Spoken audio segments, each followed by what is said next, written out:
Good afternoon, Ma'am Christine. How was your day, ma'am? It was great, thank you. By the way, ma'am, thank you very much for taking the time to meet me today. Is it okay if I ask you a few questions about your previous experience and your working style? Certainly, you can. Okay, ma'am. So this is the first question. What are the qualities that a flight attendant should possess to be effective? To be effective in being a flight attendant, first of all, you have to be friendly, you have to be approachable, you have to be flexible, and you have to learn to work under pressure.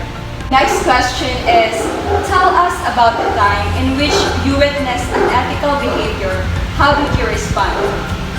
I've certainly experienced most of unethical behavior towards colleagues and customers. For customers, naturally, when they see us serving them, working with them, and they see us as we're Asians, especially Filipino, they automatically think that we're helpers, maids, and cannot go beyond that.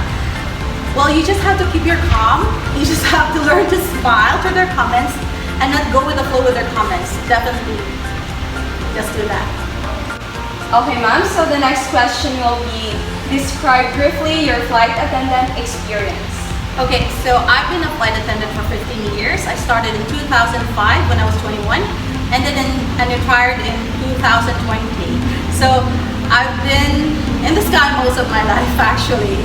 I've just retired like 2 years ago, so it was quite well. I mean, I've learned a lot through being a flight attendant.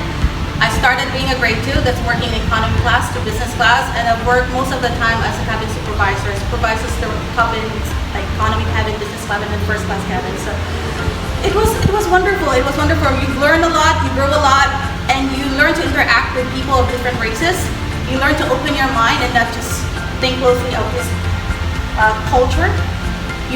I've seen so many cultures, meet so many people, and I've been to places which are really beautiful. So it was good. So the fourth question, ma'am, is what is the first thing you would do in a state of emergency in the air? Emergencies in the air, I've encountered a lot of that. First thing you should do is to follow the standard emergency procedures. There could be a medical emergency and there could be a flight emergency. Depends which kinds of emergency you experience on the air. You've learned it through training and you've learned it through yearly recurrent courses, which we do as a cabin crew. So for example, if it's a medical emergency, the very common thing that always happens is, for example, fainting, which is very common. The first thing that you should do is to follow your medical procedure, which is the doctor's ABC. We call it doctor's ABC, it's an abbreviation for D, checking for dangers, which is the dangers in which where the patient or the customer is and is located. For example, if it's in the aisle, in the bathroom, near the door. So you have to check first the dangers around it. Second, you have to check the response of the customer.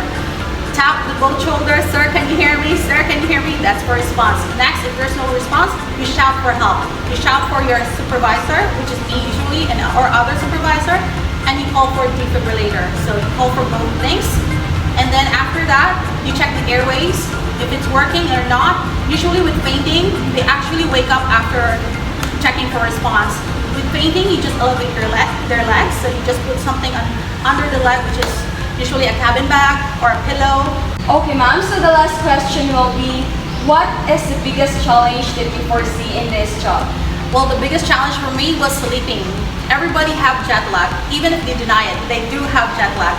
For me to overcome it is to adopt the time zone that we're in, the country that we're in, or the city that we're in. So for example, if it's daylight during that time when we arrive, I have to keep myself awake. Exercise, jog, go to the market, do some grocery shopping, and all that stuff. The next biggest challenge would be to build a family. You're not there all the time. We're out of base all the time, so building a family is quite difficult. Most of us have divorces, like myself. I'm actually divorced, but it's okay, because you're not there all the time. You're not there all the time to meet with your husband. You're not there all the time to meet with your child. So that's why it's very difficult to build a family when you're flying. It's one of the biggest challenges so far. Okay, ma'am, thank you so much for your time. I really enjoyed and learned a lot of things from you. Thank you so much. You're welcome, Christine. I was really amazed on how Miss Christine talked about her experience during her flight attendant journey. She shared a lot of things that inspires me to study hard for me to achieve the same success she experienced. She answered my questions honestly with her own experiences in Fly Emirates.